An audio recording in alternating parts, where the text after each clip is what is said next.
नमस्कार दोस्तों, हम लोग वापस एक बार आए एपिसोड 4 में।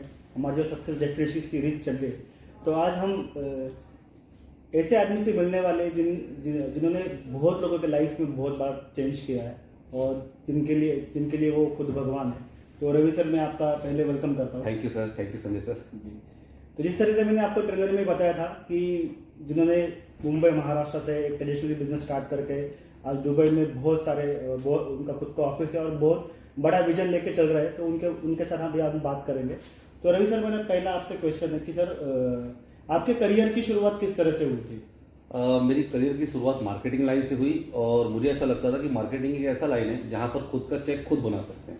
मतलब हम जितनी मेहनत करेंगे, जितना काम करेंगे, और जब मार्केटिंग में आए तो फिर सक्सेस मिला। सक्सेस के बाद में फिर ड्रीम मिला कि और भी कुछ करना चाहिए जी। और मैं हमेशा अपग्रेड सोचने वाले में से हूँ, अपडेट रहने वाले में से हूँ। तो आज की जो लाइफ है वो अपग्रेडेड लोगों की है। तो कहीं ना कहीं मुझे ऐसा लगा कि एक समय हम मार्केटिंग इंडस्ट्री में थे, फिर मैं मेडिसिन इंडस्ट्री में आया, फिर मेडिसिन के बाद में हमने अपनी कंपनी रजिस्टर्ड की बहुत बड़े लेवल पे। उसके बाद एक समय आया जब मुझे ऐसा लगा कि आने वाला जो समय है वो टेक्नोलॉजी बेस्ड प्रोडक्ट का है, डिजिटल बेस्ड प्रोडक्ट का है और उसमें एंटर करना चाहिए, उसमें कुछ करना चाहिए, उसी में फ्यूचर है। तो फिर हमने अपना फॉरेक्स का सिस्टम स्टार्ट किया एंड बहुत छोटे लेवल से हमने फॉरेक्स का स्टार्ट किया था, बट उसमें बहुत बड़ा फ्यूचर जब हमें दिखा तो हमने डिसाइड किया कि हम इसमें एक नेक्स्ट लेवल जाना है हमें। और हमने अपना खुद का ब्रोकिंग हाउस रजिस्टर्ड किया यूके से, सेंट विंसेंट से, और अभी वो मॉरिशस से भी रजिस्टर्ड हो रहा है और स्विट्जरलैंड से भी रजिस्टर्ड हो चुका है। तो हमने अपना फॉरेक्स का स्टार्टअप किया और आज दुबई में उसकी ऑफिस है जी, और हम बहुत बड़े लेवल पर यहाँ पर फॉरेक्स के लिए काम कर रहे हैं। सर, इसके लिए बड़ा क्वेश्चन है। बहुत सारे लोग लगभग लोग बिजनेस स्टार्ट नहीं करते, और जितने भी लोग बिजनेस स्टार्ट करते हैं तो पूरे लाइफ वही बिजनेस करते हैं, मतलब चेंज करने के लिए डरते हैं। तो आपका एक ट्रेडिशनली एक अच्छा बिजनेस था जो सेट हुआ था, लेकिन अपने फ्यूचर को देखने आपने एक है सोचा कि आपको ये ट्रेडिशनली बिजनेस करके आपको डिजिटली शिफ्ट होना है।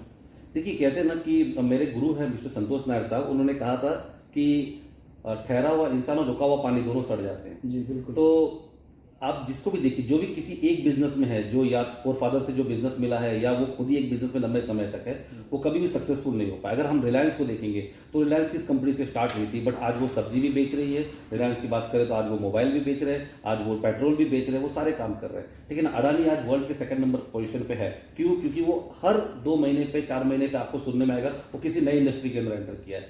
तो इलॉन मस्क के बारे में आप देखेंगे तो इलॉन मस्क स्पेस के ऊपर काम कर रहे थे, आज वो क्रिप्टो में भी काम कर रहे हैं, आज वो ट्विटर के भी सीईओ बन चुके हैं। तो जो भी सक्सेसफुल लोग हैं वो आने वाले जो फ्यूचर की जो भी कमिटमेंट्स है उसके लिए वो काम करते हैं, फ्यूचर में जो होने वाली चीजें हैं उसके लिए वो काम करते हैं, तभी वो जाके सक्सेसफुल है। तो मेरा ये कहना है कि जितने भी लोग इस वीडियो को देख रहे हैं, आने वाले समय पर टेक्नोलॉजी बेस्ड जमाना आने वाला है, और टेक्नोलॉजी के ऊपर आप अगर सोचेंगे, टेक्नोलॉजी को एक्सेप्ट करेंगे और उस पर अपग्रेड होते जाएंगे तो आप लाइफ में सक्सेसफुल हो सकते हैं। मेरे जिस तरह सर ने कहा कि मेरा ट्रेडिशनल बिजनेस था, मेरा एक्सपोर्ट्स का बिजनेस था, साथ में मेरे मेडिसिन के बिजनेस थे। ये दोनों बिजनेस को कोविड के बाद में ये दोनों बिजनेस उस रफ्तार में नहीं थे जिस रफ्तार में टेक्नोलॉजी बेस्ड प्रोडक्ट के बिजनेस स्टार्ट हुए। तो मुझे ऐसा लगा कि उस समय मुझे इसमें शिफ्ट होना चाहिए और अपग्रेड होना चाहिए, और जैसे ही मैं अपग्रेड हुआ मुझे बहुत बड़ा इसका पॉजिटिव प्लस पॉइंट मिला। सर, जिस तरह से आपने बोला कि आपका मैं नाम पढ़ रहा हूँ कि एफएक्स स्मार्ट बुल नाम का आपका MT5 के ऊपर खुद का ब्रोकिंग हाउस है जी। लेकिन सर, इंडिया में अभी भी शेयर मार्केट के बारे में लोगों का बहुत सारा निगेटिव थॉट है। तो शेयर मार्केट और फॉरेक्स मार्केट, इसमें सर क्या डिफरेंस है? शेयर मार्केट, देखिए, नेगेटिव थॉट्स तो इंसान की अपनी पर्सनल चॉइस है कि वो क्या, किस बारे में क्या सोचे। बट शेयर मार्केट में आज भी लोग अच्छा खासा अर्निंग कर रहे हैं। बट शेयर मार्केट और फॉरेक्स मार्केट में ये फर्क है कि शेयर मार्केट जो है वो कंपनी उसके ऊपर चलती है और उसकी टाइमिंग है वो एक कंट्री के अंदर ही होता है जी। इट्स इंडियन मार्केट, इंडियन और फॉरेक्स मार्केट पूरी ग्लोबली है। ये 5 days इंटू 24 आवर्स का ये मार्केट है, और इसमें आप 5 दिन 24 घंटे काम कर सकते हैं, ट्रेडिंग कर सकते हैं। ये एक बड़े लेवल पे, ये करेंसी, गोल्ड, कमोडिटीज इंडेक्स के ऊपर इसकी ट्रेडिंग होती है। और अगर हम शेयर मार्केट और इसकी बात करें तो बहुत बड़ा फर्क है। शेयर मार्केट सिर्फ इंडिया में है, और फॉरेक्स की बात करें तो 8.75 ट्रिलियन टर्नओवर एक दिन का है। ओके, 8.75 ट्रिलियन टर्नओवर बोले तो ये इंडिया की जितनी इकोनॉमी है उससे भी 3 गुना ज्यादा एक दिन का इनका टर्नओवर है। तो ये इतना बड़ा मार्केट है, तो मुझे ऐसा लगा कि ये market will be the right choice for me. तो मतलब सर, अभी इतना बड़ा मार्केट है, मतलब 8.5 ट्रिलियन अगर एक दिन का ट्रांजेक्शन चलता है, लेकिन इंडिया में जितना अवेयरनेस चाहिए फॉरेक्स के बारे में तो उतना अवेयरनेस नहीं है, तो इसके बारे में आपका क्या नहीं, कहना है? ये अवेयरनेस नहीं था, हम ये कह सकते हैं कि नहीं था, बट जब से लॉकडाउन आया है बहुत सारे लोग फॉरेक्स को लेकर, ट्रेडिंग को लेकर, और जब से ये यूट्यूब और इंस्टा और ये सारी चीज़ें जो प्रमोशंस हो रहे हैं, तो अभी बहुत बड़ा ग्रोथ आ चुका है इंडिया में फॉरेक्स को लेकर, फॉरेक्स एंड और खास करके क्रिप्टो, ये दोनों चीज़ों को लेकर इंडिया में बहुत अच्छी अवेयरनेस हो चुकी है। जो लोग पहले ट्रेडिंग के बारे में उनको टी भी नहीं पता था, फॉरेक्स का ऐप भी नहीं पता था, वो आज MT5 में अच्छा खासा ट्रेडिंग कर रहे हैं। तो एक अच्छा ग्रोथ है, और यही ग्रोथ रहा तो मुझे ऐसा लगता है कि आने वाले 2 साल के बाद 2024 में अगर फॉरेक्स का सबसे बड़ा मार्केट कोई होगा तो इंडिया होगा। क्या बात है सर। अभी सर फॉरेक्स के साथ साथ आपने जैसे बात किया कि क्रिप्टो करेंसी में भी दुनिया में बहुत सारा काम चल रहा है क्रिप्टो करेंसी में, और सर आपका भी खुद का एक कॉइन आपने डेवलप किया है जो बाइनेंस के ब्लॉकचेन के ऊपर है। तो सर ये अभी फॉरेक्स में आपने अच्छा खासा काम कर रहे हैं आप वर्ल्ड वाइड, और अच्छा खासा काम चल रहा है आपका फॉरेक्स का, तो उसके बाद आपने क्रिप्टो करेंसी में भी उसके साथ काम चालू किया, तो ये सर ये थॉट कैसा आया और क्या थिंकिंग था? देखिए, मैंने कहा कि मैं अपग्रेड हूँ डिजिटल टेक्नोलॉजी में। डिजिटल टेक्नोलॉजी में जो भी चीज़ें आ रही है मैं सारी चीज़ों को एक्सेप्ट कर रहा हूँ। जैसे कि फॉरेक्स का था, हमने फॉरेक्स को एक्सेप्ट किया, फॉरेक्स में हमने ट्रेडिंग की, बाद में अपना खुद का ब्रोकिंग हाउस लिया, आज हम बहुत बड़े लेवल पे LP भी खुद हम ही है, हम भी कई लोगों को लिक्विडिटी प्रोवाइड करते हैं। तो ये फॉरेक्स में था, बट फॉरेक्स से भी अगर अपर लेवल जाना है, नेक्स्ट लेवल जाना है, तो मुझे ऐसा लग रहा था क्रिप्टो, जो क्रिप्टो इंडस्ट्री के बारे में हमने स्टडी किया, रिसर्च किया, तो ये जो आने वाला जो फ्यूचर है वो क्रिप्टो इंडस्ट्री का है, क्रिप्टो करेंसी का है। और हमने इसमें अपना खुद का टोकन डेवलप किया जिसका नाम कॉइन ZX है, जो यहाँ पर दिख भी रहा होगा आपको, इसकी ब्रांडिंग है। और कॉइन ZX एक बाइनेंस पे बना हुआ टोकन है, और इसको हमने मार्केटिंग में लाया है, और इसके अंदर लोग क्रिप्टो ले रहे हैं, परचेज कर रहे हैं, होल्ड कर रहे हैं, स्टैकिंग कर रहे हैं, और इसका पूरा फायदा उठा रहे हैं। आने वाला जो फ्यूचर है वो क्रिप्टो करेंसी का है। सर अभी क्रिप्टो करेंसी के बारे में भी अवेयरनेस इंडिया में कम है दुनिया के मुकाबले अगर देखूं मैं, तो सर बहुत सारे पॉजिटिव थॉट्स के अलावा नेगेटिव थॉट्स क्रिप्टो करेंसी के ज्यादा है। क्रिप्टो करेंसी में नेगेटिव नहीं है, पहले नेगेटिव थॉट्स था, बट आपको जिस तरह पता होगा कि लास्ट फरवरी मंथ में हमारी फाइनेंस मिनिस्टर सीतारमन जी और मोदी साहब ने ये क्लियर किया कि आप 20% टैक्स देकर आप इसको इंडिया में लीगल वे पे ट्रेडिंग कर सकते हैं। तो ये जब न्यूज़ आने के बाद में एक जो नेगेटिविटी थॉट्स थी वो खत्म हो गई, और इसके बाद में इंडिया के बड़े बड़े एंटरप्रेन्योर्स भी अब अपने खुद के कॉइन्स को डेवलप कर रहे हैं, और गवर्नमेंट भी, RBI भी अपने क्रिप्टो को लेकर आ रही है। तो जो नेगेटिव थॉट्स था ये पहले थे, लॉकडाउन के पहले थे, बट अब इसके बारे में इंडिया में भी बहुत पॉजिटिव थॉट थे। मुझे जहाँ तक मेरा जो प्रोडिक्शन है कि 2024 में जितने भी पोर्टल आप इस्तेमाल करते हैं, जैसे कि आप GoIBO इस्तेमाल करते हैं, या आप जोमेटो, जो भी आप पोर्टल अपने मोबाइल के अंदर जितने भी आपके एप्लीकेशंस है, ये सारे एप्लीकेशंस आने वाले समय पर जो है वो क्रिप्टो करेंसी को एक्सेप्ट करेंगे, या तो उनका खुद का क्रिप्टो करेंसी होगा, या तो किसी न किसी क्रिप्टो करेंसी को एक्सेप्ट करेंगे। और वर्ल्ड वाइड बहुत सारी जगह पर आप देखेंगे, जैसे अगर मैं दुबई की बात करूँ तो दुबई में एक शॉप है डे टू डे, जो कि डेली मार्ट है। डेली मार्ट में अगर आप जाएंगे तो वहाँ पर आप क्रिप्टो से कुछ भी परचेस कर सकते हैं। यहाँ की मतलब आपको राशन का सामान खरीदना हो, या आपको कोई खिलौने खरीदने हो, कपड़े खरीदने हो, स्टेशनरी आइटम खरीदने हो, तो वहाँ पर सारी जगह पे ब्रांडिंग लगी हुई है कि आप वहाँ पर क्रिप्टो करेंसी देकर भी परचेस कर सकते हैं। अब अगर मैं दुबई की बात करूँ तो यहाँ पर बिजनेस बे में, मैदान में और मरीना में कई ऐसे डेवलपर्स हैं जो कि आज 50% जो है क्रिप्टो करेंसी ले रहे हैं। आप US में जाएंगे तो बहुत सारे ऑनलाइन टैक्सीज आ गए जहां पर आप क्रिप्टो करेंसीज को देकर आप उस टैक्सी को बुक कर सकते हैं, ट्रैवलिंग टिकट्स को बुक कर सकते हैं। तो जिस तरीके से मैं देख रहा हूँ आने वाला जो फ्यूचर है वो बहुत ब्राइट है क्रिप्टो करेंसी में, और इंडिया में कभी अच्छी उसकी अवेयरनेस है, और मुझे लगता है कि इंडियन किसी भी चीज़ों में पीछे नहीं रहते हैं, ठीक है ना। हमें भी पता चला था तो हमने आज इतने बड़े लेवल पर क्रिप्टो करेंसी कॉइन ZX को लेकर आ गए, तो धीरे धीरे करके वो अवेयरनेस और बढ़ती जा रही है, और ये बहुत बड़े लेवल पर जाने वाला है। मतलब जैसे अभी बोल रहे हैं आपकी दुबई में सारी जगह पे क्रिप्टो नॉर्मल यूज किया जाता है, US में भी किया जाता है, तो एक दिन ऐसा भी आएगा इंडिया में भी सारे ATMs या शॉपिंग मॉल में ये यूज होगा? यस, यहाँ पर तो दुबई में और बहुत सारे डेवलप कंट्री में ATM आ चुके हैं, इंडिया में भी एक जयपुर में ATM आ चुका है, ठीक है। और ये तो प्रोसेस है, हम कहते हैं कि हर डेवलप कंट्री से 1-2 साल पीछे हैं, तो 1 साल या 2 साल के अंदर बहुत सारे बैंक्स जो है वो अपने ATM पे क्रिप्टो का विड्रॉल एंड डिपॉजिट भी देना स्टार्ट कर देंगे। ओके सर, मेरा नेक्स्ट सवाल है कि जिस तरह से मैं आपका अभी थोड़ी इन्फॉर्मेशन ले रहा हूँ, तो जिस तरह से मैंने देखा कि आपका ट्रेडिशनल बिजनेस था, बाद में आपने फॉरेक्स में गए, वहाँ पे अपने बड़ा काम कर रहे हैं आप भी, और बाद में आप अभी क्रिप्टो में भी बड़ा काम कर रहे हैं वर्ल्ड वाइड। सर उसके बाद मुझे अभी समझ में आ रहा है कि दिसंबर महीने में आपका खुद एक गेमिंग का भी प्लान चल रहा है। जी, हम अभी हमने एक टोकन डेवलप किया है जो कि कॉइन ZX के नाम से है, जो बाइनेंस पे है, BP20 पे डेवलप किया, और हम नेक्स्ट जो है अपना गेमिंग प्लेटफॉर्म को लेकर आ रहे हैं, जो नेक्स्ट मंथ में हम लॉन्च कर रहे हैं, अपने गेम्स को लॉन्च कर रहे हैं। वो गेम्स ऐसे होंगे जो आप अपने मोबाइल पे डेस्क पे प्ले खेल सकते हैं, जिसका यूज़ आप कॉइन ZX में कर सकते हैं। सेकंड, हम अपना डिसेंट्रलाइज एक्सचेंज को लॉन्च कर रहे हैं जनवरी में, और उसके बाद में जो सबसे बड़ा डेवलपमेंट है हमारा, हम अपना खुद का ब्लॉकचेन जो है वो फरवरी में लेके आ रहे हैं। अपना खुद का ब्लॉकचेन यानी कि टोकन जो है वो किसी न किसी ब्लॉकचेन पर डेवलप होता है, और अभी हमने बाइनेंस के ब्लॉकचेन पे अपना कॉइन डेवलप किया है। आने वाले समय पे हमारा खुद का ब्लॉकचेन होगा, और लोग जिसको डेवलप करना है वो हमारे ब्लॉकचेन के ऊपर कॉइन को डेवलप कर सकते हैं। तो इसकी पूरी तैयारी है, उसका पूरा रोड मैप रेडी है। फ्यूचर के लिए हम लोग जो ये 3 नए नेक्स्ट 3 मंथ में 3 बड़े हमारे अनाउंसमेंट्स है, जिसमें से फर्स्ट है हमारा गेमिंग एप्लीकेशन, सेकंड हमारा डिसेंट्रलाइज एक्सचेंज, और थर्ड हमारा ब्लॉकचेन।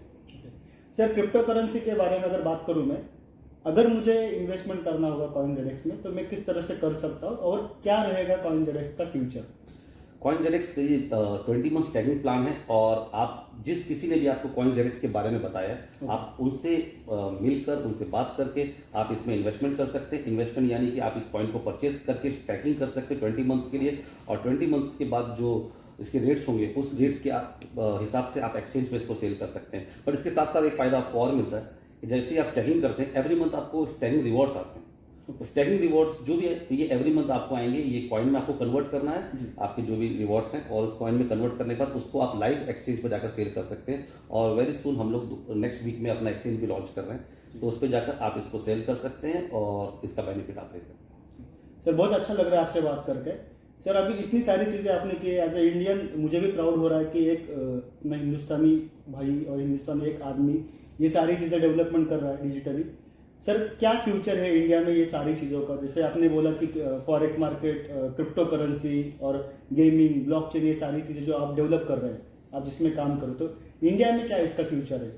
या जो भी यंग क्राउड है जी, तो उनको यहाँ पे करियर हो सकता है उन लोगों का? 100% टेक्नोलॉजी बेस्ड जो भी प्रोडक्ट अगर आप देखेंगे, फेसबुक हो, व्हाट्सएप हो, इंस्टा हो, टेलीग्राम हो, किसी भी चीज़ को आप देखेंगे जो टेक्नोलॉजी बेस्ड प्रोडक्ट है या ऑनलाइन पोर्टल्स है, ये सारी चीज़ें इंडिया में भले लेट आई है, बट आने के बाद सबसे बड़ा मार्केट उनका इंडिया ही रहा है। जी, तो उसी तरीके से क्रिप्टो करेंसी भी इंडिया में हो सकता है थोड़ा सा लेट है, बट आने वाला जो फ्यूचर है वो क्रिप्टो करेंसी इंडिया में सबसे ज़्यादा ट्रेडिंग होने वाला फ्यूचर है। और यंगस्टर्स को तो मैं ये कहूँगा कि हम लोग अनलकी है जो एक एज के बाद हमें जाकर ये क्रिप्टो करेंसी वगैरह का अपॉर्चुनिटी मिला, बट आज के जो यंगस्टर है और जितने स्मार्ट है, तो अगर आज से ही वो डिजिटल टेक्नोलॉजी को समझे, क्रिप्टो करेंसी को समझे, डिजिटल करेंसीज के बारे में समझे, फॉरेक्स ट्रेडिंग के बारे में समझे, तो मुझे ऐसा लगता है कि उनका फ्यूचर बहुत ही ब्राइट है। सर अभी तो ये बात हुई सारी आपके बिजनेस के बारे में। सर आज जितने भी यंगस्टर हम लोग देखते हैं जिनका करियर के ऊपर फोकस थोड़ा कम है बिकॉज ऑफ सारे चीजें जो उनके बारे में आप क्या बोलेंगे? हम 17-18 साल के थे तो हम वो गेम खेलते थे जिसमें हमें पैसे नहीं मिलते थे जी। हम वो चीज़ों में टाइम वेस्ट करते थे जिसमें हमें पैसे नहीं मिलते थे। हम टीवी देखते थे या हम गेम्स खेलते थे, उसमें पैसे नहीं मिलते थे। बट आज अगर आप देखेंगे तो वही यंगस्टर्स आज की डेट में यूट्यूब में, टिकटॉक में वीडियो बना रहे हैं और पैसे बना रहे हैं।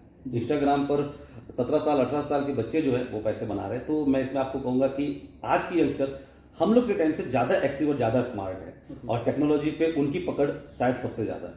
मतलब हमारा इंडिया का फ्यूचर आपके मुताबिक ब्राइट है? बहुत ब्राइट है, बहुत ब्राइट है। और इंडियन मेंटालिटी को कोई चेस नहीं कर सकता। आप देख रहे हैं कि यूके के प्राइम मिनिस्टर भी अब इंडियन है। जी, जी। ठीक है, तो जब यूके के प्राइम मिनिस्टर इंडियन बन सकते हैं तो आने वाले समय पर टेक्नोलॉजी के ऊपर पूरा जो कहते हैं ना कि कमांड होगा, जो कंट्रोल होगा, वो इंडियन यंगस्टर्स का ही होगा, ये जहाँ तक मुझे लग रहा है। सर मेरा अभी लास्ट सवाल रहेगा जो हमेशा मैं बोलता हूँ। सर जब मैंने ये सक्सेस डेफिनेशन की जब स्टोरी शुरू की थी मैंने, तो मेरे दिमाग में यही था कि बहुत सारे लोगों से मिलूं, उनसे बात करूं, और उनके थ्रू अगर एक भी आदमी की लाइफ में अगर चेंज हुआ है तो मेरा ये एपिसोड शुरू करने का मेरा सक्सेस हो जाएगा।